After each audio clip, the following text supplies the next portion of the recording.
பரிசுத்த யோவான் எழுதின சுவிசேஷம் 14ஆம் அதிகாரம் 27வது வசனம். யோவான் 14ஆம் அதிகாரம் 27வது வசனம்.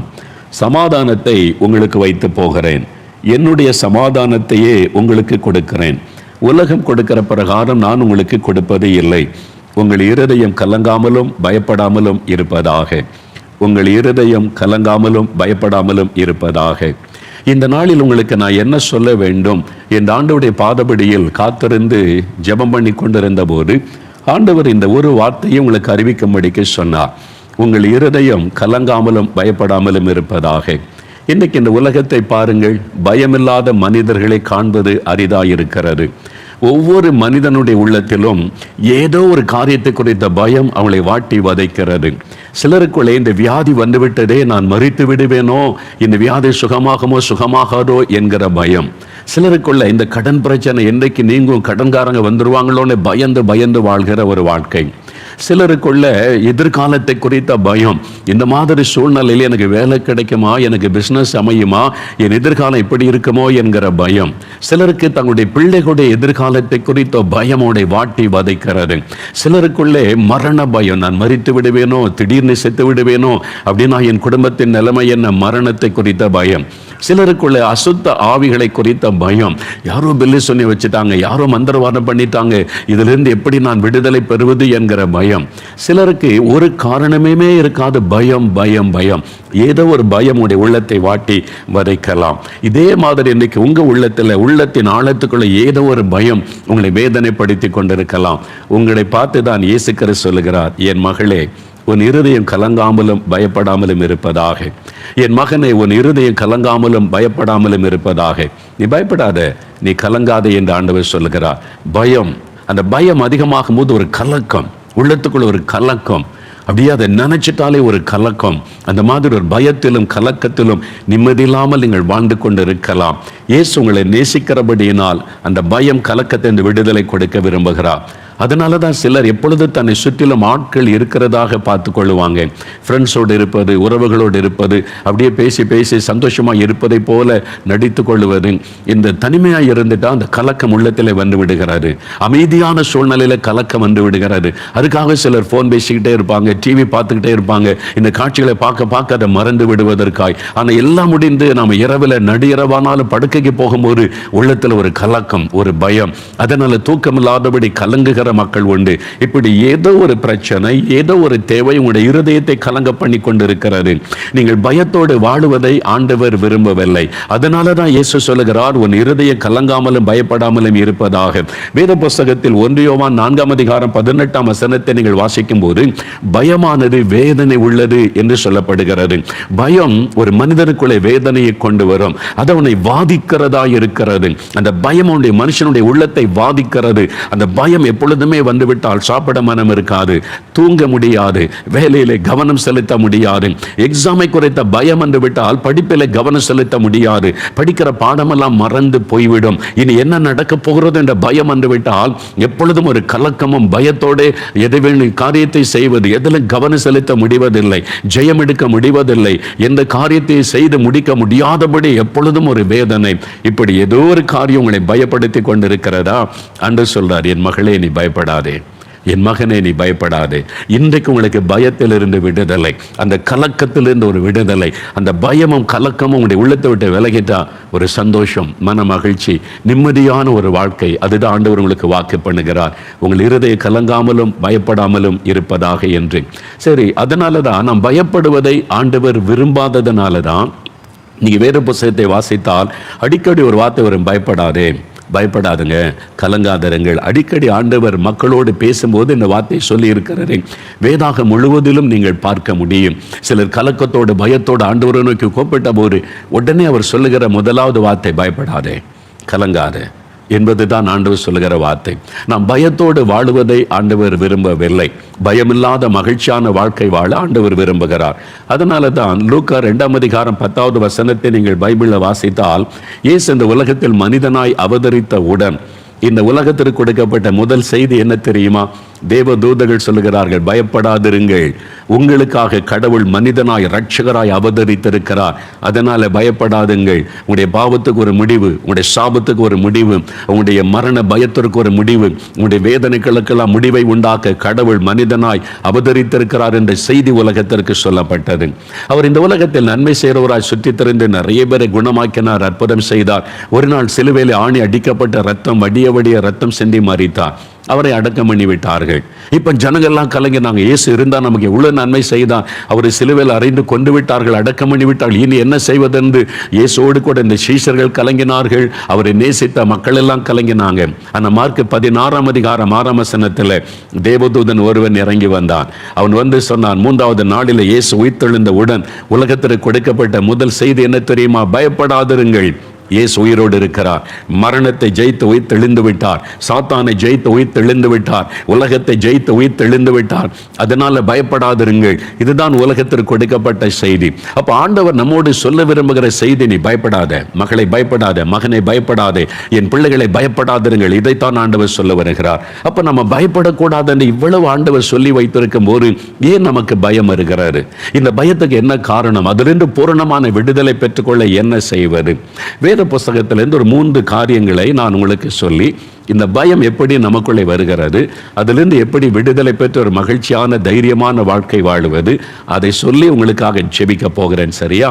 எந்தெந்த காரியங்களுக்கு உங்களை கலங்க பண்ணுகிறதோ அதில் எல்லாம் இயேசு உங்களுக்கு விடுதலை தரப்போகிறார்.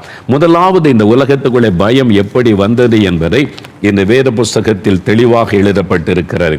பயம் மனிதனுக்குள்ளே, மனு குலத்துக்குள்ளே எப்படி வந்தது? முதல் பயம் எப்படி வந்தது? வேத புஸ்தகத்தின் முதல் புஸ்தகமாகிய ஆதியாகமம் 3ஆம் அதிகாரத்தில் 9-10 வசனத்திலே தான் சொல்லப்படுகிறது. ஆண்டவர் முதல் மனிதனாகிய ஆதாமும் ஏவாளையும் சிருஷ்டித்து ஏதேன் தோட்டத்திலே வைத்திருந்தார். அவங்களுக்குள்ளதான் முதலாவது பயம் வந்த சம்பவம் இருக்கிறது. ஆண்டவர் ஆதாமையும் ஏவாளையும் தேடி வருகிறார். ஆதாமை எங்க இருக்கிறார் என்று கூப்பிடுகிறார். எங்க இருக்கிறாய், எங்க போனீங்கன்னு கூப்பிடும் போது அதற்கு அவன் தேவரீருடைய சத்தத்தை தோட்டத்தில் கேட்டு பயந்து ஒளிந்து கொண்டேன் என்று சொல்லுகிறான். மனிதனுக்குள்ளே பயம் முதலாவது வந்தது இங்குதான். பயந்து நான் ஒளிந்து கொண்டேன் என்பதாய் சொல்லுகிறான்.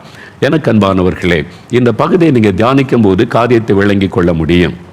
முதலாவது, இந்த அழகான உலகத்தை தேவன் எதற்காக சிருஷ்டித்தார் தெரியுமா? மனிதர்களாகிய உங்களுக்காக, எனக்காக, நமக்காகத்தான் ஆண்டவர் இந்த அழகான உலகத்தை சிருஷ்டித்தார். வேத புஸ்தகத்தில் ஆதியாகமம் முதல் 2 அதிகாரங்களை வாசிக்கும் போது தேவன் எவ்வளவு கவனத்தோடு மனிதன் சந்தோஷமாய் மகிழ்ச்சியாய் வாழுவதற்காக இந்த அழகான உலகத்தை சிருஷ்டித்தார் என்பது எழுதப்பட்டிருக்கிறது. மலைகளை உண்டாக்குகிறார், நீரூற்றுகளை உண்டாக்குகிறார், ஆண்டவர் அழகான பெரிய ஏரிகளை உண்டாக்குகிறார், பழ விருட்சங்களை உண்டாக்குகிறார், கனி விருட்சங்கள், ஆண்டவர் எல்லாவற்றையும் உண்டாக்குகிறார். மூலிகைகளை கூட அவர் உண்டாக்கினார் என்று வேதத்தில் எழுதப்பட்டிருக்கிறது.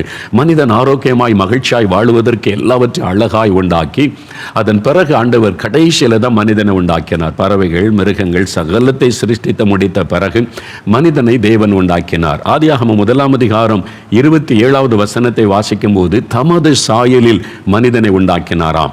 நாம் தேவ சாயலில் சிருஷ்டிக்கப்பட்டவர்கள், ஆண்டவருடைய சாயலில் உண்டாக்கப்பட்டவர்கள் என்றால் நாம் அவருடைய பிள்ளைகள். தேவன் நம்மை பிள்ளைகளாய் நேசித்தபடியினால் அவருடைய சாயலில் நம்மை உண்டாக்கினார்.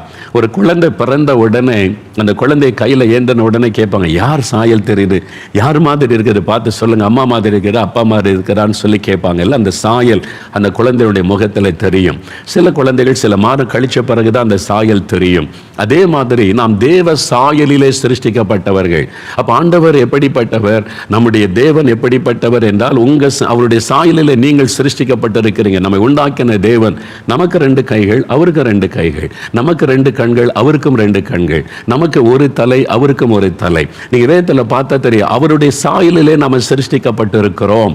அப்படிதான் ஆண்டவர் நம்மை உண்டாக்கினார் என்பதாக வேதத்தில் பார்க்கிறோம். அது மாத்திரம் அல்ல, எல்லாவற்றையும் ஆண்டவர் உண்டாக்கும் போது தன்னுடைய வார்த்தையினாலே சிருஷ்டித்தார். சூரியன் உண்டாக கடவுதென்றார், சூரியன் உண்டாயிற்று. சந்திரன் உண்டாக கடவுதென்றார், சந்திரன் உண்டாயிற்று. எல்லாவற்றையும் தன்னுடைய வல்லமுள்ள வார்த்தையினாலே சிருஷ்டித்தார். ஆனால் மனிதனை உண்டாக்கும் போது மனிதன் உண்டாக கடவுது அப்படி ஆண்டவர் சொல்லவில்லை. ஆதியாகமம் 2ஆம் அதிகாரம் 7ஆம் வசனத்தை வாசிக்கும் போது பூமியின் மண்ணினாலே தேவன் தன்னுடைய கரத்தினால் மனிதனை உருவாக்கினார். என்னால் அவ்வளவு மனிதர்கள் மேல் ஆண்டவருக்கு அன்பு. அவனை உருவாக்கி அவனுடைய நாசிலே ஜீவ சுவாசத்தை ஊதினார், அவர் ஜீவ ஆத்மாவானான் என்று எழுதப்பட்டிருக்கிறது. மனிதனுக்குள்ளே மாத்திரம்தான் ஆத்மாக்கள் உண்டு. எல்லா மிருகங்கள் பறவைகளுக்கு அதனுடைய சரீரமும் ஆவியும் மாத்திரம் உண்டு. அது செத்து போச்சுன்னா ஆவி போயிடும், சரீரம் அழிஞ்சிரும். மனிதனுக்கு மாத்திரம்தான் ஆவி ஆத்மா சரீரம். அவனுக்குள்ள ஒரு ஆத்மா என்று உண்டு, அது அழியாது. அந்த ஆத்மா தேவ சமூகத்தில் போய் நிற்க வேண்டும். அதுதான் இந்த ஆத்மா தான் தேவனை தேடுகிற வாஞ்சி உள்ள ஒரு காரியம். அந்த ஆத்மாவிலே தான் மனிதனுடைய இருதயம் தேவனை தேடுகிறது. அந்த ஜீவ ஆத்மா என்ற அழியாத அந்த ஆத்மாவை மனிதனுக்குள்ளே தேவன் உண்டாக்கி வைத்தார். ஏன் ஆண்டவர் மனிதனை இவ்வளவு அக்கறையோடு சிருஷ்டிக்க வேண்டும் என்றால், அவர்கள் என்னுடைய பிள்ளைகள், நான் அவர்களோடு நடக்கணும், அவளோடு பேச வேண்டும் என்பதற்காக. நீங்க சிருஷ்டிப்பை பார்த்தீங்கன்னா தேவன் 6 நாளைக்குள்ள எல்லாவற்றையும் உண்டாக்கி கடைசியில மனிதனுக்கு அவசியமான எல்லாத்தையும் உண்டாக்கிட்டு தேவன் மனிதனை உண்டாக்கினாராம். அதுல தேவனுடைய அன்பை விளங்கிக் கொள்ள முடியும். நாங்கள் அநேக ஆண்டுகளுக்கு முன்பாக குவைத் தேசத்திற்கு நானும் என் மனைவியும் ஊழியத்திற்கு அழைக்கப்பட்டு போயிருந்தோம். நாகர்கோயிலை சார்ந்த பாக்கியராஜ் என்கிற அன்பு சகோதரர் அவர்கள் அவருடைய துணைவியார் எங்களை அன்போடு வரவேற்று அவங்களுடைய வீட்டில் தான் எங்களை தங்க வைத்திருந்தார்கள். அந்த கூட்டங்களை சிறப்பாக ஒழுங்கு செய்திருந்தார்கள். நாங்கள் 2 பேரும் அவருடைய வீட்டுக்கு போன போது ஒரு அறை காண்பித்தீங்க தான் நீங்கள் தங்க போறீங்கன்னு சொன்னாங்க. அந்த அறைக்குள்ளே போனால் எனக்கு ஆச்சரியம், சகலவிதமான பொருட்களால் அது நிறைந்திருந்தது. பொதுவாக நான் ஊழியத்துக்கு போகும்போது எனக்கு தேவையான அத்தனை பொருட்களையும் நானே கொண்டு போவேன். பேஸ்ட்டு, ப்ரஷ்ஷு, சீப்பு, ஆயில் எல்லாமே நான் பெட்டிக்குள்ளே வைத்திருப்பேன்.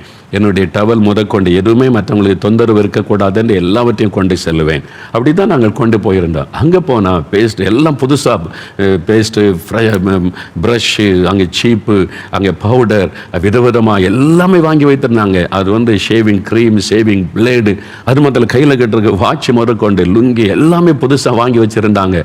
நான் கேட்டேன், எதுக்கு பிரதர் இவ்வளோ காரியம்னு சொல்லி. இல்லை, நீங்கள் ஒரு ஊழியக்காரர் வீட்டில் தங்குறீங்க, ஒரு குறைவு இருக்கக்கூடாதுன்னு நாங்கள் பார்த்து நீங்கள் வரும்போது ஒரு தேவை உங்களுக்கு இருக்கக்கூடாதுன்னு செய்து வைத்தோம் என்று. ஏன் தெரியுமா? அன்பு. அவங்க எங்க மேல வைத்த அன்பு, அந்த அன்பை எங்களால் பார்க்க முடிந்தது. அதே மாதிரி தான் ஆண்டவர் பாருங்க, மனிதனை உருவாக்குவதற்கு முன்பு அவனுக்கு தேவையான எல்லாவற்றையும் உண்டாக்கி வைத்து விட்டார். பழமரங்கள், பூக்கள், அங்கே அந்த நீரூற்றுகள், அங்கே ஆறு ஓடுகிறது, எல்லா வசதியிலும் உண்டாக்கி வைத்து விட்டார். மனிதனுக்கு ஒரு கஷ்டம் இல்லை, அவன் சந்தோஷமாய் மகிழ்ச்சியாய் இருக்க வேண்டும் என்று. அப்படித்தான் தேவன் இந்த உலகத்தை அழகாக சிருஷ்டித்து வைத்தார். ஏன்னா மனிதர்கள் மீது அவர் வைத்திருந்த அன்பு. வேதம் சொல்லுகிறது, ஒவ்வொரு நாளும் சாயங்கால வேளையில், குளிர்ச்சியான வேளையில் ஆண்டவர் அவளோடு கூட உலாவும்படி நடந்து வருவார். ஏதேன் தோட்டத்தில் தேவன் வைத்திருந்தார். ஆண்டவர் ஆதியாகமம் 3ஆம் அதிகாரம் 8ஆம் வசனத்தில் தேவன் அவளோடு பேசுவார். கற்பனை பண்ணி பாருங்க, தேவன் ஆதாம் ஏவாளோடு பேசுவார். வாங்க என் பிள்ளைகளே, வாங்க நம்ம ஒரு வாக் போகலாம், எப்படி இருக்கீங்க, நல்லா இருக்கீங்களா, எல்லாம் உங்களுக்கு வசதியா இருக்குதா, நீங்க ஏதாவது உங்களுக்கு குறை இருக்குதா, ஆண்டவர் பேசுகிறார். அவங்க ஆண்டவரோடு பேசுகிறாங்க. ஒரு தகப்பனும் பிள்ளைகளை போல அதற்கு தான் மனிதனை உண்டாக்கினார். நம்மை அடிமைகளாய் உண்டாக்கவில்லை, நம்மை பயப்படுத்தி அடிமைப்படுத்தி நம்ம அவருக்கு ஒரு அடிமை போல வைத்துக்கொள்ள அவர் உண்டாக்கவில்லை, பிள்ளைகளாக அவர் சிருஷ்டித்தார். ஆண்டவர் நம்மோடு நடக்கும் பேசவும் விரும்புகிறார். அதற்குத்தான் மனிதனை உண்டாக்கினார். ஆதியாகமம் 5ஆம் அதிகாரம் 22ஆம் வசனம் வாசிக்கும் போது, ஏனோக் என்ற மனிதன் தேவனோடு நடந்தான். ஏனோக் walked with God, தேவனோடு பேசினான், பழகினான் என்று எழுதப்பட்டு இருக்கிறது. ஆதியாகமம் 6ஆம் அதிகாரம் 9ஆம் வசனம் வாசிக்கும் போது, நோவா என்ற மனிதர் தேவனோடு நடந்தார், தேவனோடு பழகினார், பேசினார் என்று எழுதப்பட்டு இருக்கிறது. ஆதியாகமம் 18:33ஆம் வசனத்தை பார்க்கும் பொழுது, ஆபிரகாம் என்ற மனிதனோடு சிநேகிதனை போல பேசினார், தேவன் இறங்கி வந்து அவனோடு நேரடியாய் பேசினார். யாத்திராகமம் 33:11 வேதத்தில் வாசித்தால், மோசே என்ற ஒரு மனிதனோடு சிநேகிதனை போல நேரடியாய் ஆண்டவர் பேசுகிறார். தேவனுடைய விருப்பம் அதுதான். என் பிள்ளைகளோடு நான் பேசணும், அவங்களோட பழகணும். நான் தகப்பன், என் பிள்ளைகள் உங்களை ஆண்டவர் ஏன் தம்முடைய சாயலில் சிருஷ்டித்தார் என்றால், நீங்கள் அவருடைய பிள்ளைகள், அவருடைய குமாரரும் குமாரத்திகளும். அவர் நமக்கு தகப்பன், அவரோடு நெருங்கி வாழணும், மகிழ்ச்சியா இருக்கணும் தான் ஆண்டவருடைய விருப்பம். அந்த நாளை யோசித்து பாருங்க, மனிதனுக்கு எதை குறித்த பயமும் இல்லை. ஆதாம் ஏவாளுக்கு அந்த நாளிலே மிருகங்களை குறித்த பயம் இல்லை, நாளை தினத்தை குறித்த பயம் இல்லை, தேவைகளை குறித்த பயம் இல்லை, அசுத்த ஆவிகளை குறித்த பயம் இல்லை, பொல்லாத மனிதர்களை குறித்த பயம் இல்லை, மரணத்தை குறித்த பயம் இல்லை. எதை குறித்துமே பயம் இல்லாம மகிழ்ச்சியான ஒரு வாழ்க்கை. அதற்கு தான் மனிதனை தேவன் சிருஷ்டித்தார். இன்றைக்கு உலகம் முழுவதில் இவ்வளவு தீமைகள், வேதனைகள், பயங்கள், கலக்கங்கள், வியாதிகள், நெருக்கங்கள்லாம் காணப்படுகிறது. அதுதான் இங்கே வேதத்தில் தெளிவாய் சொல்லப்பட்டிருக்கிறது. மனிதன் தேவனோடு அவ்வளவு மகிழ்ச்சியோடு வாழ்ந்தான். ஆனால் ஆண்டவருக்கு விரோதியாயிருக்கிற ஒருவன் உண்டு. தேவதூதனாய் இருந்த பிசாசாய் மாறிப்போன சாத்தான். அவன் ஒரு பொல்லாதவன், அவன் ஆவியாய் செயல்பட்டு கொண்டிருக்கிறவன். தேவனும் மனிதர்களும் மகிழ்ந்திருக்கிற ஐக்கியத்தை பார்த்தான். அவனுடைய உள்ளம் பொறாமை கொண்டது, எரிச்சல் கொண்டது. இந்த மனிதனை தேவனை விட்டு பிரித்து விட வேண்டும். தேவனை துக்கப்படுத்த வேண்டுமானால் மனிதனை தேவனை விட்டு பிரித்து விட்டால் தேவனுடைய உள்ளம் துக்கப்படும் என்று எழும்பி அவன் வஞ்சகமாய் வந்து ஏவாளை வஞ்சித்து கீழ்ப்படியாத ஒரு பாவத்தை செய்ய வைத்தான். ஆண்டவர் இந்த பழத்தை மாத்திர சாப்பிடக்கூடாது என்று சொன்னார். மனிதருக்கு சுயாதீனம் கொடுத்தார். ஆண்டவர் மனிதர்கள் அடிமையாய் வைக்கவில்லை. நீங்க சுதந்திரமா இருக்கலாம், நீங்க சுயாதீனமாய் இருக்கலாம். முழு இருதயத்தோடு தகப்பனை போல அவரை நேசிக்கணும். அதுதான் ஆண்டவருடைய எதிர்பார்ப்பு. பயமுறுத்தி அடிமைகளாய் வைத்து மக்களை நடத்துவதல்ல தேவனுடைய விருப்பம். அதனால இதை மாத்திர சாப்பிடக்கூடாது என்று சொன்னார். அந்த பழத்தில் ஒன்றுமில்லை, கீழ்ப்படியாமல் போனதுனால, தேவனுடைய சொல்லுக்கு தகப்பனுடைய வார்த்தைக்கு கீழ்ப்படியாமல் பாவம் செய்ததுனால பயம் உள்ளத்தில் வந்து விட்டது. எப்போ பாவம் மனிதனுக்குள்ளே வந்ததோ பயம் வந்தது. பாவம் தான் இந்த உலகத்துக்குள்ளே பயத்தை கொண்டு வந்தது. ஒரு மனிதனுக்குள்ளே முதலாவது பயத்தை கொண்டு வருகிற காரியம் பாவம். ஆகவே தான் சாத்தான் மனிதனை பாவம் செய்ய வைத்து பயத்துக்குள் ஆக்கி தேவனை விட்டு அவன் பிரித்து விடுகிறான். ஒவ்வொரு நாளும் ஆண்டவர் எப்பொழுது வருவார், நம்மோடு பேசுவார் என்று ஆவலோடு காத்திருந்தாங்க ஆதாமும் ஏவாளும். இன்னைக்கு பாவம் செய்த உடனே பயம் உள்ளத்தில் வந்து விட்டது. ஐயோ, நம்ம கீழ்ப்படியாமல் போய்விட்டோம், தேவனுடைய கட்டளைக்கு கீழ்ப்படியவில்லை. அப்ப ஆண்டவர் வந்தால் எப்படி அவரை சந்திக்க முடியும்? பயந்து ஒளிந்து கொண்டார்கள். எனக்கு அன்பானவர்களே, பாவம் ஒரு மனிதனுக்குள்ளே பயத்தை கொண்டு வந்துவிடும். சில அநேக ஆண்டுகளுக்கு முன்னாலே நானும் ஒரு ஊழியக்காரரும் 2 பேரும் ஒரு கிராமத்தில் ஊழியம் செய்து கொண்டு இருந்தோம். அந்த நாட்களில் ஜெபம் பண்ணுவதற்கு எங்களை தேடி வருவாங்க. அவங்களுக்காக தனித்து ஜெபிக்கிறது உண்டு. இரவிலே நற்செய்தி கூட்டம். ஒரு நாள் ஒரு தாயார் வந்தாங்க. தன்னுடைய பிரச்சனையெல்லாம் சொன்னாங்க. ஐயா, என் கணவருக்காக ஜெபிக்கணும், பிள்ளைகளுக்காக ஜெபிக்கணும், இந்த கடன் பிரச்சனை, பல காரியங்களை ஜெபக்குறைப்பாக சொன்னார்கள். சரி, ஜெபிக்கலாம், இயேசு உங்களுக்கு அற்புதம் செய்வார் என்று முழங்கால் படியிட சொன்னபோது பயபக்தியாய் முழங்கால் படியிட்டார்கள். அவங்களுக்காக ஜெபிக்க கரத்தை நீட்டினவுடன் ஆண்டவர் தெளிவாய் பேசினார் ஒரு காரியம். உங்களுடைய ஜெபத்தை கேட்டு இவளை என்னால் ஆசீர்வதிக்க முடியாது, ஐ கேனாட் பிளஸ் ஹர், நான் இவளை ஆசீர்வதிக்க முடியாது என்று ஆண்டவர் பேசினார். உள்ளத்தில் ஒரு கலக்கம். ஏன் ஆண்டவரே, உங்களை தேடி வந்திருக்கிறாங்க, எவ்வளவு பயபக்தியாக இந்த முழங்கால நிற்கிறாங்க, ஏன் இவங்களை ஆசீர்வதிக்க கூடாது? நீங்க அன்பான ஒரு ஆண்டவர் தானே. அப்ப ஆண்டவர் சொன்னார், 10 ஆண்டுகளுக்கு முன்பாக இவள் இப்படி ஒரு பாவத்தை செய்தவள். அந்த பாவத்தின் நிமித்தமாய் அவளுடைய ஆத்மா கரைப்பட்டு இருக்கிறது. ஆனால் அந்த பாவத்தை விட்டு இதுவரை அவள் மனம் திரும்பவில்லை. பக்தியா இருக்கிறாள், ஆலயத்துக்கெல்லாம் வருகிறாள், காணிக்கையெல்லாம் கொடுக்கிறாள். தன் பாவத்தை உணர்ந்த மனம் திரும்பவில்லை. அந்த பாவம் அவளை தொடர்ந்து வந்து கொண்டு இருக்கிறது என்று ஆண்டவர் சொன்னவுடன் ஜெபிக்கிறதை நிறுத்திவிட்டு, அம்மா நீங்க ஜெபிக்க வந்திருக்கிறீங்க, இந்த காரியெல்லாம் உங்களுக்கு இருக்குது, ஏசு அற்புதம் செய்ய விரும்புறீங்க, ஆனா 10 வருஷத்துக்கு முன்னாலே இப்படி ஒரு பாவத்தை நீங்கள் செய்தது உண்டான்னு கேட்ட உடனே அவருடைய முக ரூபம் மாறிவிட்டார். பயம் அப்படியே கலங்கி கண்ணிலிருந்து கண்ணீர் வடிகிறது, கைகள் அப்படியே ஷேக் ஆகுது, நடுங்குகிறாரு, அப்படியே பயப்படுறாங்க. ஏன்னா 10 வருஷத்துக்கு முன்னால தான் செய்த பாவம் என் கணவருக்கு தெரியாது, பிள்ளைகளுக்கு தெரியாது, யாருக்கும் தெரியாது. ஐயோ, இந்த பாவத்தை செய்திட்ட உண்மைதான், இப்ப 10 வருடம் கடந்து விட்டது, இனிமேல் ஆண்டவர் அதெல்லாம் நினைக்க மாட்டார் என்று நான் நினைத்தேன் என்பதாய் சொன்னார்கள். வேத வசனம் சொல்லுகிறது, ஒரு மனிதனை அவனுடைய பாவங்கள் தொடர்ந்து பிடிக்கும். நீங்கள் செய்த பாவம், வாலிபத்தின் பாவம் உங்களை தொடர்ந்து வந்து கொண்டே இருக்கும். வாலிப தம்பி, வாலிப மகளை விளையாட்டா நினைக்காரங்க. பாவம் பயங்கரமானது. தேவனை விட்டு அது உங்களை பிரித்து விடும்.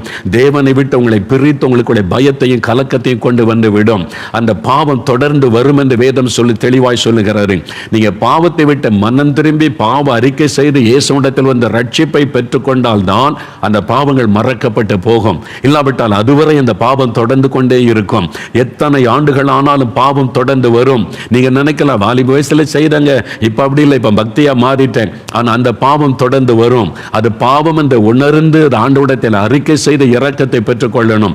தன் பாவத்தை மறைக்கிறவன் வாழ்வடைய மாட்டான், அறிக்கை செய்து விட்டு விடுகிறவன் தான் இரக்கம் வருவான். அந்த தாயார் அழுதார்கள், கண்ணீர் வடித்தார்கள். நாங்கள் சொன்ன, நீங்க பாவத்தை அறிக்கை செய்து ஜெபிச்ச ஆண்டவர் மன்னித்து விடுவார். ஆண்டவர்கிட்ட அறிக்கை இடுங்க, இது பாவம், நான் தப்பு பண்ணிட்டேன், பாவம் செய்துட்டேன், என்னை மன்னிச்சிருங்க, உங்க ரத்தத்தினாலே என்னை கழுவுங்க இயேசுவே சொல்லுங்க.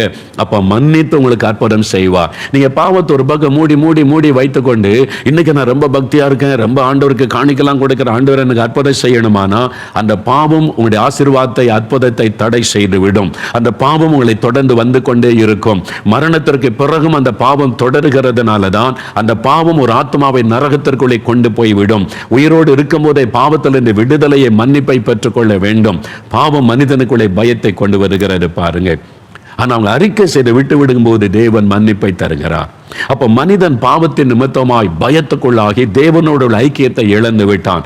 ஆண்டவருடைய உள்ளம் பாரப்பட்ட இந்த மனிதனை என் கூட என் பிள்ளைகளை போல வைத்திருக்க தானே நான் உண்டாக்கினேன், மறுபடியும் நான் அவங்களோட ஐக்கியப்படணும், மறுபடியும் அவங்க என்னோட ஐக்கியப்படணும் என்பதற்காக கடவுள் மனிதனாய் வந்து சிலுவையிலே தன்னுடைய ரத்தத்தை சிந்தி பாவ மன்னிப்பை மனிதனுக்காக உண்டாக்கினார். ஆகவே இந்த இயேசு கிறிஸ்துவிடத்தில் ஒரு மனிதன் வந்து பாவ மன்னிப்பை பெற்று அவரை உள்ளத்தில் ஏற்றுக்கொள்ளும் போது ஆண்டவருக்கு அவனுக்கு ஒரு நெருக்கமான அனுபவம். தேவனோடு நெருங்கி வாழலாம். அவர் நம்மோடு பேச பழக நம்மோடு கூட அனுதினமும் வாழுகிற ஒரு ஆண்டவர். ஞாயிற்றுக்கிழமை சர்ச்சுக்கு போனா காணிக்கை போட்டு ஜெபித்துட்டு வருவதல்ல கிறிஸ்தவ வாழ்க்கை. அது கட்டாயம் போகணும், ஆராதிக்கணும். ஆனா ஒவ்வொரு நாளும் இயேசுவோடு வாழுவது, இயேசுவோடு நடப்பது.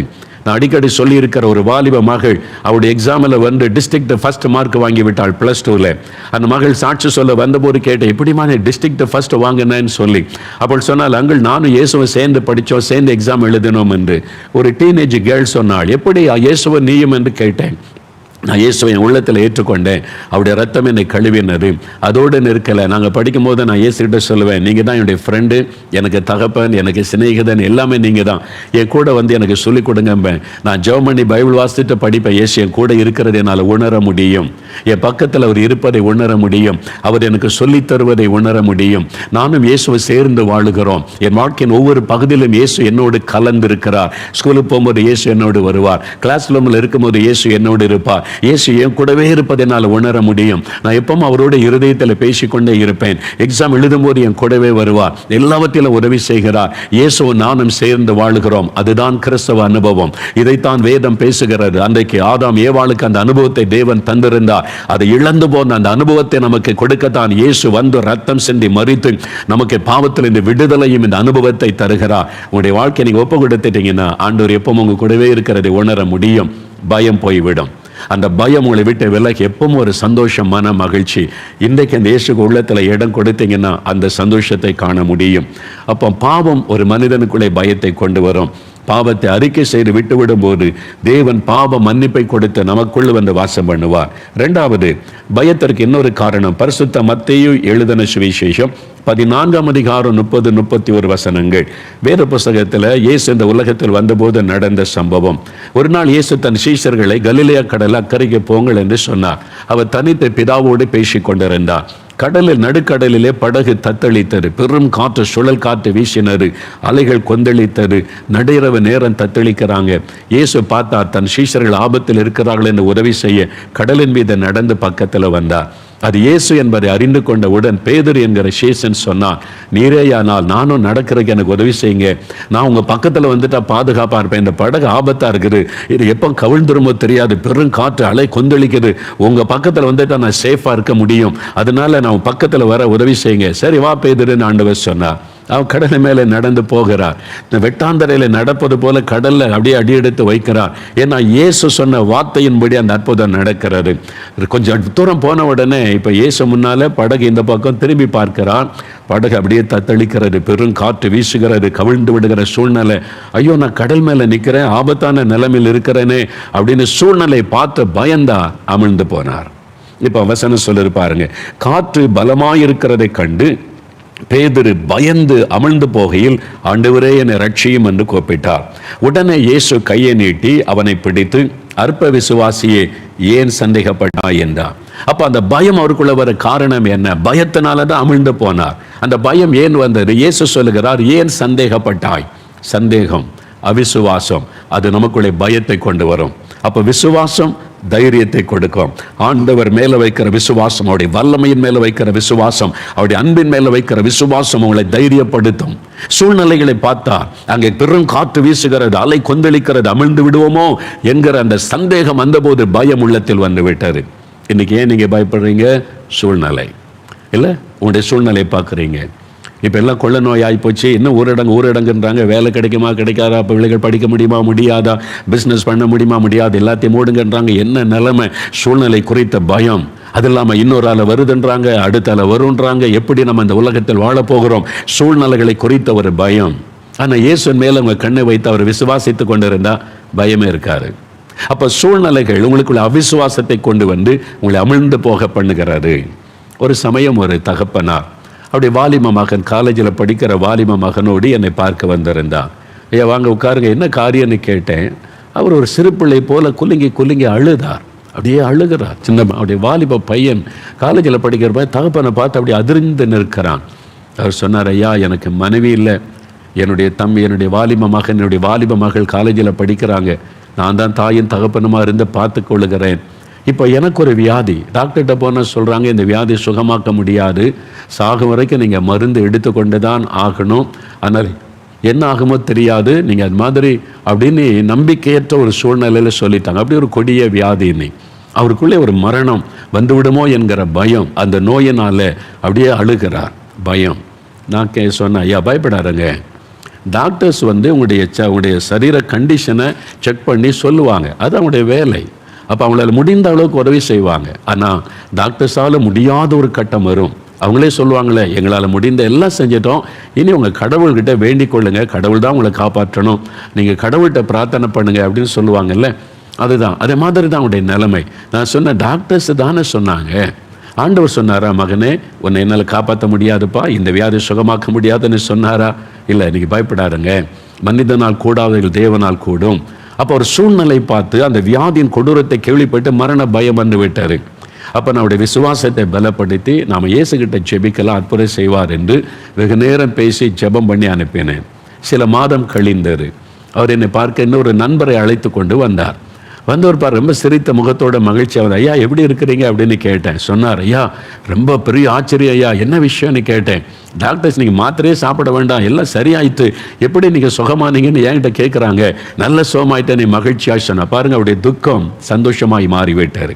இயேசு அவருடைய துக்கத்தை சந்தோஷமாய் மாற்றி விட்டார். அவருடைய பயத்தை சந்தோஷமாய் ஆண்டவர் மாற்றி விட்டார். அவர் இன்னொரு எனக்கு சுகம் கொடுத்துட்டாரு, இது என்னுடைய ஃப்ரெண்டு, அவருக்கு ஒரு வியாதி, அதனால் நான் ஜெபம் பண்ண அவங்கள்ட்ட கூட்டிக் கொண்டு வந்தேன் என்று மகிழ்ச்சியோடு சொன்னார். நீங்கள் பயந்து கொண்டு இருக்கிறீங்களா? இன்றைக்கி பாருங்கள், ஒரு சாதாரண வயிற்று வலின்னா சரி வயிற்று வலி தானே சரியாயிரும், ஜெபிக்கும் போது கூட விசுவாசமாக ஜெபிப்பா சரியாயிரும் அப்படின்னு ஜெபம் பண்ணுவாங்க. கொஞ்ச நாள் வயிற்று வலி மாறலை, டாக்டர் செக் பண்ணிவிட்டு கேன்சர் மாதிரி தெரியுதுன்னு சொன்னாங்கன்னு வைங்க, அவ்வளோதான் போச்சு.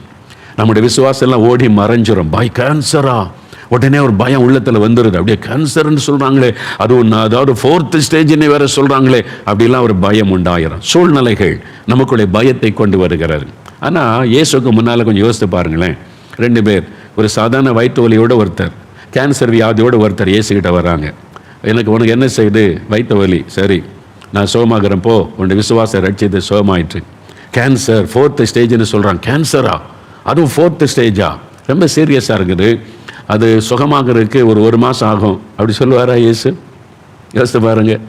சின்ன வயிற்று வலியாக இருந்தாலும் கேன்சர் வியாதியாக இருந்தாலும் அப்படின்ற சொடக்கு போடுற நேரத்தில் ஆண்டவர் மாற்றிவிட முடியும். அவர் வல்லமை உள்ள தேவன். அவருடைய வல்லமைக்கு முன்பாக சின்ன வியாதி பெரிய வியாதி வித்தியாசம் கிடையாது. எந்த வியாதியை நொடி பொழுதிலே அவர் குணமாக்க முடியும். பயப்படாதுங்க. நான் மரணப்படுக்கையில் இருந்தேன், ஹார்ட் என்லார்ஜ்மெண்ட், இருதய கம்ப்ளீட்டா டேமேஜ் ஆகிவிட்டது, இனி உங்களுடைய மகன் பிழைக்க வழியில் என்று மருத்துவர்கள் சொல்லி வீட்டுக்கு அனுப்பிட்டாங்க.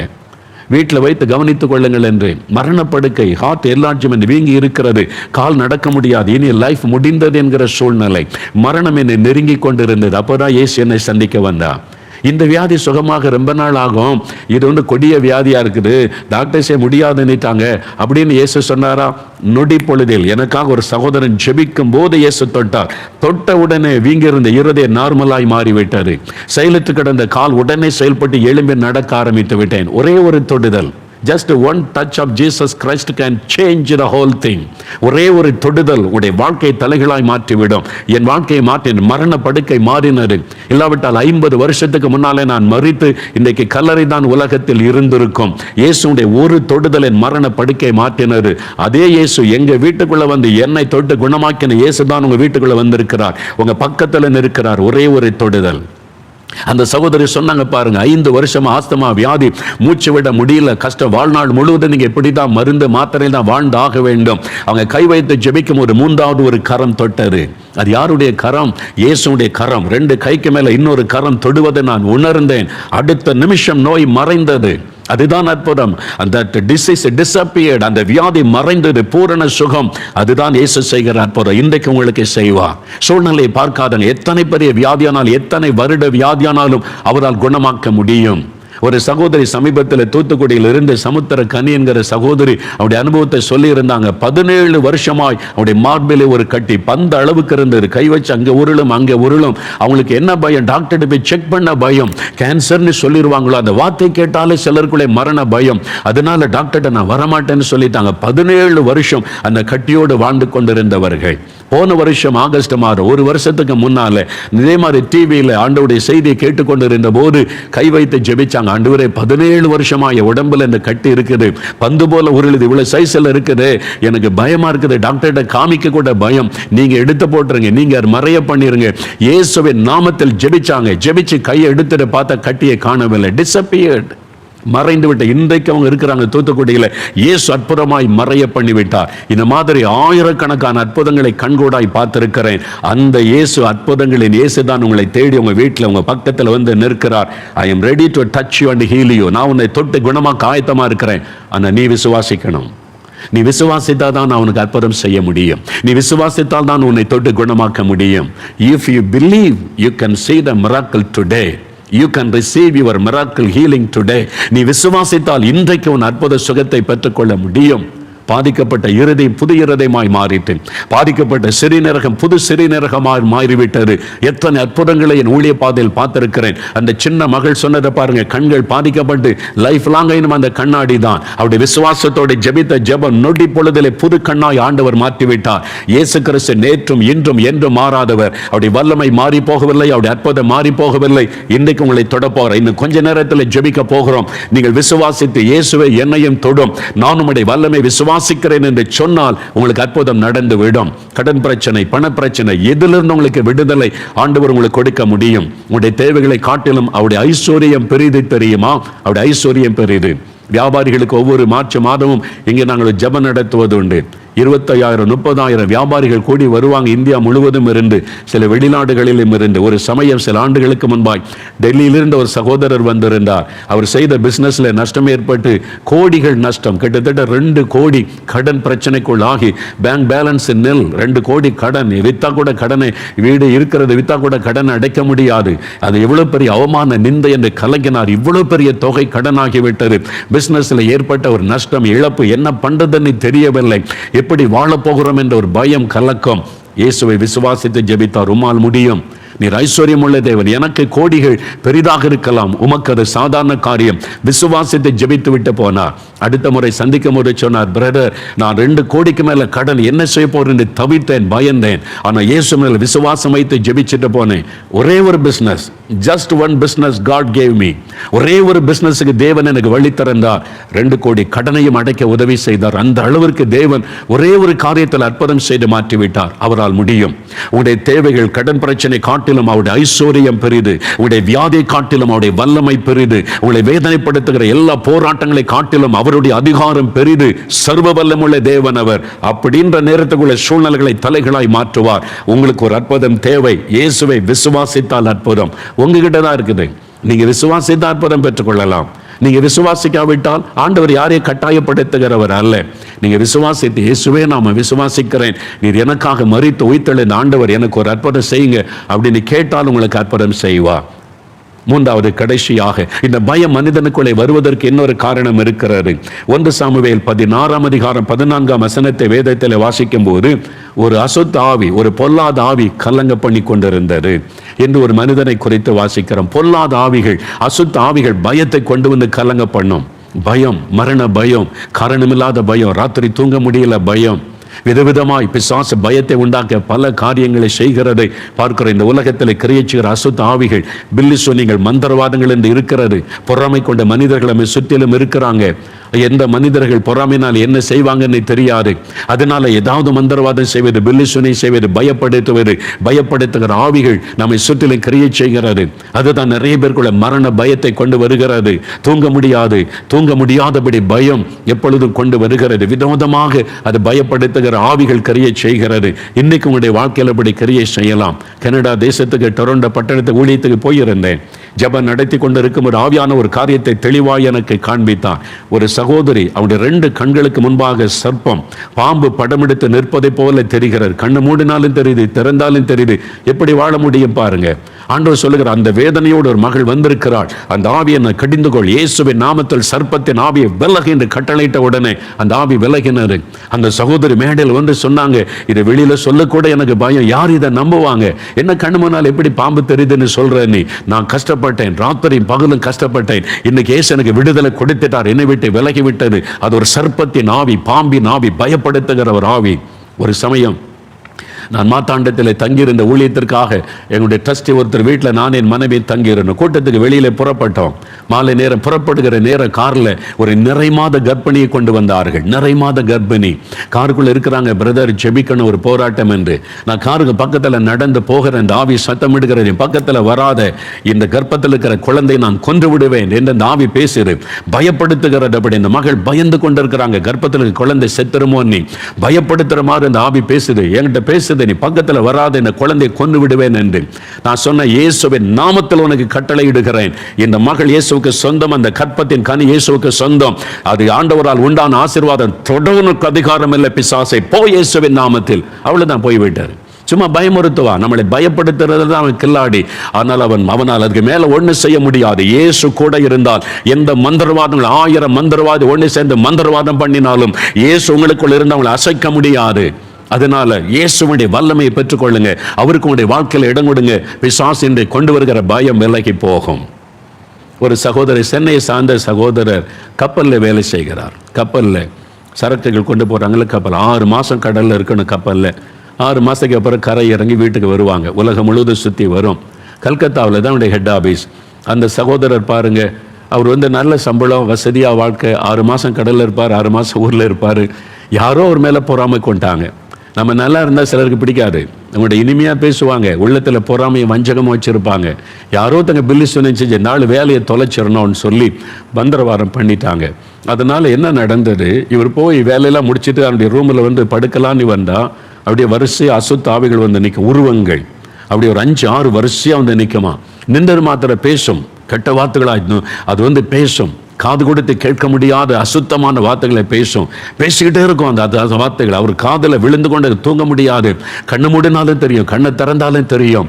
ரொம்ப கஷ்டப்பட பல மணி நேரம் அப்புறம் தான் அது போகும். ராத்திரி தூங்க முடியல, பல நாட்கள் கஷ்டம்.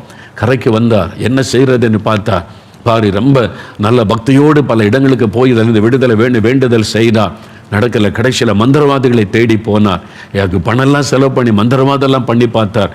ஆனாலும் அந்த ஆவிகள் நின்றது. அந்த கப்பலில் போனாலும் சரி, பகலில் வர ஆரம்பித்தது. போய் அவர் என்ஜினியர், பெரிய என்ஜினியர், மெரைன் என்ஜினியர். அவர் வவேலை பார்த்துக்கிட்டு இருந்தால் வரிசையாக நிற்குமா, பேசும். அது அசுத்தமான அருவருப்பான வார்த்தைகளை பேசும். காதலை விழ கேட்க முடியாது, வேலை செய்ய முடியல, தூங்க முடியல, இரவும் பகலும் பாதிப்பும்.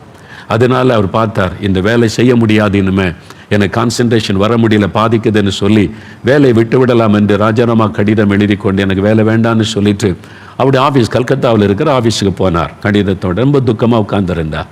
அப்போ சென்னையிலேருந்து போனால் இன்னொரு நண்பர், இவர் சோகமாக இருக்கிறத பார்த்தார். இவர் பேசுகிறார், எங்கே இருக்கீங்க பிரதர்? சென்னையில். நானும் சென்னையில் தான். ஏன் துக்கமாக இருக்கிறீங்க அப்படின்னு கேட்ட உடனே, இந்த வேலையை நான் ராஜினாமா பண்ண வந்திருக்கிறேன். ஏன் இந்த வேலை உங்களுக்கு பிடிக்கலையா? எனக்கு ரொம்ப பிடிச்சிருக்கு, நான் அந்த இன்ஜினியரிங் படிச்சிருக்கிறேன், இதை வச்சு தான் எங்களோட குடும்பமே வாழுகிறோம், பிறகு எதுக்கு ராஜினாமா பண்ணுறீங்கன்னு உடனே அவர் நிலைமையை சொன்னார். இந்த மாதிரி ஆவிகள் வருது, நீங்கள் பக்தி உள்ளவர் தானே, கடவுள் நம்பிக்கை இருக்குது, நீங்கள் நம்புற கடவுளை தேடி இருக்கலாம்ல. தேடினேனே, எல்லா இடமும் போனேனே, எல்லாம் செஞ்சு பார்த்தேனே, மந்திரவாதம் கூட போய் பணம் செலவு பண்ணி மந்திரவாதி வச்சு செஞ்சு பார்த்துட்டேன். ஆனால் அந்த உருவம் மறைய மாட்டேங்குது, இரவும் பகலும் என்னை வாதிக்குது, அதனால் இந்த வேலையை விட்டுலான்னு இருக்கிறேன்னு சொன்னார். இல்லை, அவசரப்படாதுங்க, நான் உங்களுக்கு ஒரு வழி சொல்கிறேன். சென்னையில் நீங்கள் போன உடனே அங்கே ராயபுரம் ஒரு இடம் இருக்கிறது. அங்கே மாரநாதானி ஒரு சர்ச் இருக்கிறது, மாதா கோயில் பக்கத்தில். அங்கே ஜேம்ஸ் பால்டஜின்னு ஒரு ஊழியக்காரர் இருக்கிறார், ஜெபம் பண்ணுவார். நீங்கள் போய் அவரை சந்திங்க, இந்த பிரச்சனைக்கு ஒரு முடிவு கிடைக்கும். அப்படியா, எனக்கு முடிவு கிடைச்சிருமா? அவருக்கு என்ன கிறிஸ்தவ மந்திரவாதியா? மந்திரவாதிலாம் இல்லை, பிரார்த்தனை பண்ணுவார், நீங்கள் போங்க. சொன்ன உடனே ஏதாவது பணம் கொடுக்கணுமா, ஏதாவது ஒன்றும் தேவையில்லை, நீங்கள் சும்மா போங்கன்னு சொன்னார். சரி என்று அந்த சகோதரர் அந்த ஜேம்ஸ் பால்ராஜ் என்ற தெய்வ மனிதரை போய் சந்தித்தார். அவர் எனக்கு நல்ல தெரிந்த நல்ல ஒரு தெய்வ மனிதர். அவங்கள்ட்ட போய் சந்தித்த போது அவங்க சொன்னாங்க, இயேசுடைய வல்லமை, அவர் மரணத்தை ஜெயித்து எழுந்த பிசாசின் வல்லமை அழித்து விட்டார். இயேசுக்கு முன்னால் எந்த மந்திரவாதமும் நிற்க முடியாது, எந்த ஆவிகளையும் நிற்க முடியாது. அப்போ என்ன பண்ணணும்? அதுக்கு நான் ஏதாவது இயேசு காணி கொடுக்கணுமா? ஒன்றும் வேண்டாம், இந்த விடுதலை இலவசம். இயேசு யார்ட்டையும் காணிக்கு வாங்கி கொண்டு விடுதலை கொடுக்கிறவர் அல்ல. அப்போ என்ன செய்யணும்? இயேசுக்கு உங்களுடைய உள்ளத்தில் இடம் கொடுக்கணும், அவ்வளோதான். இயேசு எங்கேயும் ஆண்டவர் உங்களை மதம் மாற சொல்லலை. உங்களுடைய உள்ளத்தில் அவருக்கு இடம் கொடுங்க. அவர் உள்ளத்தில் வந்துட்டா பிசாசு உங்கள் பக்கத்தில் வர முடியாது. அப்போ தன் வாழ்க்கையை அவர் இயேசு ஒப்பு கொடுத்து இயேசுவை ஏற்றுக்கொண்டா. இனிமேல் வந்தால் என்ன பண்ணுறது அப்படின்னு கேட்டால், வந்தால் இயேசுவுக்கு நான் சொந்தமாயிட்டேன், இயேசு என் கூட இருக்கிறார், சாத்தானே இனி என்னை டிஸ்டர்ப் பண்ண முடியாது, இயேசுவின் நாமத்தினால நீ ஓடிப்போன்னு சொல்லுங்க, என்ன நடக்குது நீ பாருங்க, இயேசுவின் ரத்தத்தை உன் மேலே தெளிச்சிருவேன், ஓடிப்போ அப்படின்னு சொல்லுங்க அப்படின்னு சொன்னோடனே சரின்ட்டு போனார். அதே மாதிரி ராத்திரியில் அந்த ஆவிகள் வரிசையாக வந்து நின்றுச்சான். வரிசையாக வந்து கீவில் நின்று பேச ஆரம்பித்த உடனே, இப்போ நான் இயேசுவுக்கு சொந்தம், இயேசு என் உள்ளத்தில் இருக்கிறாரு, நீ என்னை பயப்படுத்த முடியாது, இயேசுவின் நாமத்தினால ஓடிப்போ, இல்லாட்டா இயேசுவின் ரத்தத்தை மேலே தெளிச்சிருவோம், போ இயேசுவின் நாமத்தினால. என்ன பாருங்க, வந்த வேகத்தில் போச்சு, அதோட முடிந்தது, திருப்பி வரவே இல்லை. பூரண விடுதலை. எனக்கு அன்பா, இதுதான் இயேசு கிறிஸ்து. அதுக்கு தான் இயேசு வந்தார். யாரையும் மதமாற்ற வரவில்லை, யாரையும் அடிமைப்படுத்த வரவில்லை. இனி வந்து மாசம் வந்து எனக்கு இதை பண்ணு அதை பண்ணு அதை செஞ்சாதான் அப்படின்னு அடிமைப்படுத்த இயேசு வரவில்லை. நீ என்னுடைய பிள்ளை, என்னுடைய மகன், என்னுடைய மகள், நான் உனக்கு தகப்பனாக இருந்து உன்னை பாதுகாத்து நடத்துவேன். அதுக்கு தான் இயேசு வந்தார். நம்முடைய தகப்பனாய், சிநேகிதனாய், தாயாய், நமக்கு எல்லாமாய் இருந்த நம்மை நடத்துகிற பயத்தை முற்றிலும் மாற்றி விடுவார். இயேசு கூட இருந்தா பாருங்களேன், பயப்படுகிற சூழ்நிலை இருக்கும், உள்ளத்தில் பயம் இருக்காது. எப்பவுமே நீங்கள் தைரியமாக, சந்தோஷமாக, மகிழ்ச்சியாக இருப்பீங்க. நம்ம பயப்படுத்துகிற மாதிரி பிசாசு பல காரியத்தை செஞ்சாலும் உள்ளத்துக்குள்ள பயம் வராது. இயேசு சொல்வார், பயப்படாத, நான் இருக்கேன் உனக்கு, உன் பக்கத்தில் இருக்கிற, உன் கூட இருக்கிற. பயப்படுத்துகிற மாதிரி பேசுவாங்க, சொல்லுவாங்க, ஒன்றும் பண்ண முடியாது, நீ பயப்படாத, நான் இருக்கிறேன்னு சொல்லுவார். நீங்கள் அதை உணர முடியும். It is the experience with the almighty god. ஆண்டவரோடு ஒரு நெருக்கமான அனுபவம். இந்த இயேசுவை சொந்தமாக்கி கொள்ளுங்க, சந்தோஷமா மகிழ்ச்சியா இருக்கலாம். ஆண்டவர் சொல்றார், உங்களுடைய இருதயம் கலங்காமலும் பயப்படாமலும் இருப்பதாக. இந்த பயத்திலிருந்து நமக்கு விடுதலை கொடுக்க இயேசு சிலுவையிலே தன்னை பலியாய் கொடுத்தார். பயத்திலே கொடூரமானது மரண பயம்தான். எபிரேயர் 2:14-15 வாசிக்கும் போது, இந்த ஜீவ காலமெல்லாம் மரண பயத்தில் இருக்கிற மக்களை விடுதலையாக்கும்படி இயேசு சிலுவையிலே தன்னை பலியாய் கொடுத்து மரணத்தை ஜெயித்து உயிரோடு எழுந்தார். இயேசு பிசாசை ஜெயித்து உயிரோடு எழுந்தார். அதனால இயேசு கிறிஸ்துன்ற பெயரை சொன்னாலே பிசாசு நடுங்கும், பிசாசு பயப்படுவான். உங்களுடைய உள்ளத்தில் இயேசு இருந்தாதான் அந்த நாமத்தை சொல்லும் போது பயப்படுவான். இன்றைக்கு அந்த இயேசு சொல்லுகிறார், என் மகளே, உன் இருதயம் கலங்காமலும் பயப்படாமலும் இருப்பதாக. என் மகனே, உன் இருதயம் கலங்காமலும் பயப்படாமலும் இருப்பதாக என்று இயேசு உங்களை பார்த்து சொல்லுகிறார். இப்போ நம்ம ஜெபிக்க போகிறோம், சரியா? இப்போ அந்த இயேசுவை நோக்கி ஜெபிக்க போகிறோம். நமக்கு இந்த பயத்தில் இந்த விடுதலை கொடுக்க நம்முடைய பாவங்கள், நம்முடைய சாபங்கள், நம்முடைய எல்லா மீறுதல்களை சிலுவையில் சுமந்து ரத்தம் சிந்தி நமக்காய் மரித்தார். இயேசு கிறிஸ்துவின் ரத்தம் சகல பாவங்களை நீக்க நம்மை சுத்திகரிக்கும். வாலிப நாட்களின் பாவம், கடந்த கால பாவம், ஜென்ம பாவங்கள், பரம்பரையாய் தொடர்ந்து வரக்கூடிய பாவத்தினால் உண்டான சாபங்கள் எல்லாவற்றையும் மாற்றக்கூடிய வல்லமை இயேசுவின் ரத்தத்திற்கு உண்டு. அவர் சிலுவையிலே மரித்து உயிர்த்தெழுந்து இன்றைக்கும் உயிரோடு இருக்கிற ஆண்டவர் உங்க பக்கத்தில் இருக்கிறார். இப்ப என்ன செய்ய போகிறோம்? நான் முதலாவது இந்த பாவத்திலிருந்து எனக்கு விடுதலை வேணும், இந்த பாவம் என்கிற பயத்திலிருந்து விடுதலை வேணும், ஒரு நிம்மதி சமாதான உள்ளத்தில் வேண்டும். அதற்காக முதலாவது ஜெபம். இரண்டாவது வியாதியிலிருந்து நீங்கள் சுகம் பெற. மூன்றாவது பிசாசின் கட்டுகள் மந்திரவாதத்திலிருந்து விடுதலை பெற. நான்காவது உங்களுடைய ஆசீர்வாதம். இந்த 4 காரியங்களுக்கு உங்களுக்கு அற்புதம் நடக்கும்படி ஜெபிக்க போகிறோம். ஜெபிக்க இப்பொழுது நாம் எழுந்து நிற்கலாம். முடிந்தால் முழங்கால் படியிட்டுக் கொள்ளுங்க. முழங்காலில் நின்று அது இயேசுக்கு முன்பாய் உங்களை தாழ்த்துவதற்கு அடையாளம். முழங்கால் படியிட்டுக் கொள்ளலாம். முடியாதவர்கள் எழும்பி நின்று கொள்ளலாம். 2 முடியாதவங்க உட்கார்ந்து கொண்டு கண்களை மூடி, இயேசுவே என்னை தொடும், இயேசுவே எனக்கு விடுதலை தாரும், இயேசுன்ற பெயரை சொல்லி ஜெபிக்கணும். முதலாவது உங்களுக்கு பாவத்திலிருந்து விடுதலை, பாவ மன்னிப்பின் சந்தோஷம், பாவ பயத்திலிருந்து ஒரு விடுதலை. ஆண்டவர் இயேசுவை பார்த்து ஜெபிக்க போறீங்க. உங்களுக்காக சிலுவையில் ரத்தம் சிந்தின இயேசு உங்க பக்கத்துல தான் இருக்கிறார். உங்களுடைய கண்களை மூடி, எண்ணம் சிதறாமல் இருக்க கண்களை மூடி இயேசுவை கண்முன்னால நிறுத்தி, இயேசுவே என் பாவங்களை மன்னியும், என் வாலிப நாட்களின் பாவம், கடந்த நாட்களில் நான் செய்த பாவம், என் வாலிப நாட்களில் நிறைய பாவம் செய்துட்டேன். ஏதோ ஒரு பாவம், மதுபானம், போதை வஸ்துகள், ஏதோ ஒரு கண்களின் இச்சை, மாமிசத்தின் இச்சை, பெருமை, பொறாமை, எரிச்சல், ஏதோ ஒரு பாவம். உங்களுடைய பாவத்தினால் உங்களுடைய மனைவி பாதிக்கப்பட்டாங்க, கணவர் பாதிக்கப்பட்டாங்க, பிள்ளைகள் பாதிக்கப்பட்டாங்க. ஐயோ, நான் பாவம் செய்துட்டேனே, லஞ்சம் வாங்கிட்டேனே, துன்மார்க்கமாக நடந்துட்டேனே, உங்களுடைய மனசாட்சி வாதிக்கலாம். இயேசு உங்களை மன்னித்து சமாதானம் கொடுக்க விரும்புகிறார். அப்படிப்பட்டவன் என் பாவம் மன்னிக்கப்படணும், பாவத்திலிருந்து எனக்கு விடுதலை வேணும், இந்த பாவத்தை குறித்த பயம் என் உள்ளத்தை விட்டு விலகணும். அப்படி விரும்புகிறவங்க உங்களுடைய வலது கரத்தை இருதயத்தில் வைங்க. உங்களுடைய வலது கரத்தை இருதயத்தில் வைத்து, இயேசுவே எனக்காக சிலுவையில் நீங்க மரித்தீங்க, உங்க ரத்தத்தினால என் என் உள்ளத்தை கழுவி சுத்திகரிங்க. என் இருதயத்தில் இருக்கிற பாவ கரைகள் எல்லாம் நீங்கட்டும். பெருமை, பொறாமை, இச்சைகள், எல்லா பாவ கரைகளும் என் இருதயத்தை விட்டு மாறட்டும். உங்க ரத்தத்தினால என் இருதயத்தை கழுவுங்க. நான் பாவம் செய்ததுனால என் மனசாட்சி வாதிக்குது, நிம்மதி இல்லை. எல்லாத்தையும் எனக்கு மன்னிச்சிருங்க. எனக்காக சிலுவையிலே மரித்தீங்களே, இயேசுவே என்னை மன்னிங்க, இயேசுவே எனக்கு இறங்குங்க, உங்க ரத்தத்தினால கழுவுங்க, என் உள்ளத்துல வாங்க நீ ஜெபம் பண்ணுங்க. எனக்கு இருதயத்தில் கை வைத்து ஜெபம் பண்ணுங்க. தகப்பனே, இதோ இருதயத்தில் கை வைத்து உம்முடைய பிள்ளைகள் ஜெபிக்கிறாங்கப்பா. இந்த சகோதரனை பாருங்க, சகோதரியை பாருங்க, இந்த வாலிப தம்பி, இந்த வாலிப மகளை பாருங்க, இந்த குட்டி பிள்ளைகளை பாருங்க. இயேசுவே என் பாவத்தை மன்னிங்க, உங்க ரத்தத்தினால என்னை கழுவுங்க. நான் எனக்கு உங்க கூட நடக்கணும், உங்க கூட பேசணும், எனக்கு நீங்க தகப்பனா இருக்கணும், எனக்கு தாயா இருக்கணும், எனக்கு சிநேகிதனா இருக்கணும். என் பயம்லாம் என் உள்ளத்தை விட்டு விலகணும். இயேசுவே என் உள்ளத்துல வாங்க, என் இருதயத்துல வாங்க, எனக்குள்ள தங்கி இருங்க. உங்க ரத்தத்தினால கழுவி என்னை பரிசுத்தப்படுத்துங்க. இனி பாவம் செய்யாதபடி என்னை காத்துக்கொள்ளுங்க. நீ பாரத்தோடு உங்க பிள்ளைகள் ஜெபிக்கிறாங்கப்பா, கண்ணீரோட ஜெபிக்கிற இந்த பிள்ளைகளை பாருங்கப்பா. உங்க ரத்தத்தினால அவங்களை கழுவுங்க.